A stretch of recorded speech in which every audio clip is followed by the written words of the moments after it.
জমা দেওয়ার ডেডলাইন দেওয়া হয়েছে এবং এই মুহূর্তে বাংলায় একেবারে জোরদার এসআইআর ফর্ম আপলোড শুরু হয়ে গেছে।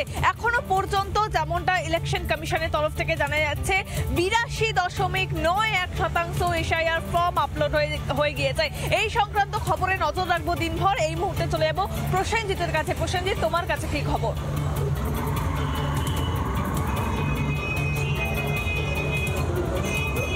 দেখো, হাওড়ার গুলিকাণ্ডে দেবব্রত মণ্ডলকে যেভাবে পঞ্চায়েতের প্রধানকে গুলি করা হলো সেই খবরের আপডেট নিয়ে থাকবো দিনভর।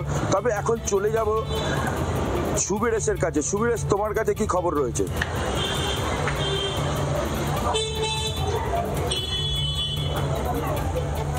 দেখো, আজ জলপাইগুড়ি সার্কিট বেঞ্চে আগামীকাল যে শুভেন্দু অধিকারীর বিজয় সংকল্প যাত্রা রয়েছে চ্যাংড়াবান্ধায় কোচবিহার জেলার, তা নিয়ে তার যে পুলিশ অনুমতি না পাওয়া এবং তা নিয়েই কিন্তু আজ জলপাইগুড়ি সার্কিট বেঞ্চে একটি মামলার শুনানি রয়েছে এবং সেই মামলার দিকে আজ দিনভর আমরা তাকিয়ে থাকবো।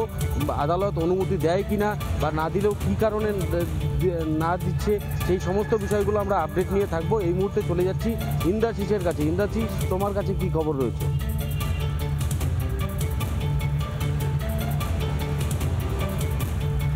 এসআইআর চালু হতেই বাংলা ছেড়ে পালাচ্ছে অনুপ্রবেশকারীরা। হাকিমপুর সীমান্ত হোক কিংবা অন্য কোনো সীমান্ত, প্রতিদিনই সেখান থেকে পালিয়ে যাচ্ছে বাংলাদেশিরা। প্রশ্ন উঠছে যে এই অনুপ্রবেশকারীদের ভোটে কি টিকে ছিল তৃণমূল সরকার?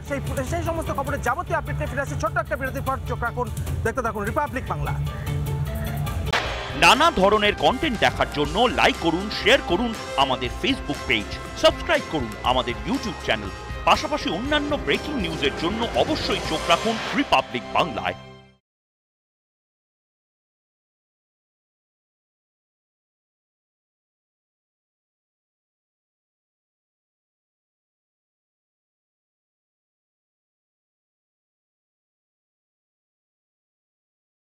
নানা ধরনের কন্টেন্ট দেখার জন্য লাইক করুন, শেয়ার করুন আমাদের ফেসবুক পেজ, সাবস্ক্রাইব করুন আমাদের ইউটিউব চ্যানেল।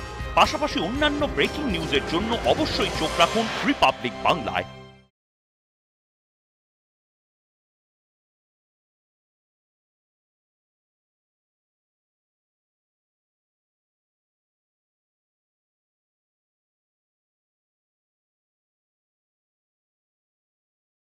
নানা ধরনের কন্টেন্ট দেখার জন্য লাইক করুন, শেয়ার করুন আমাদের ফেসবুক পেজ, সাবস্ক্রাইব করুন আমাদের ইউটিউব চ্যানেল। পাশাপাশি অন্যান্য ব্রেকিং নিউজের জন্য অবশ্যই চোখ রাখুন রিপাবলিক বাংলায়।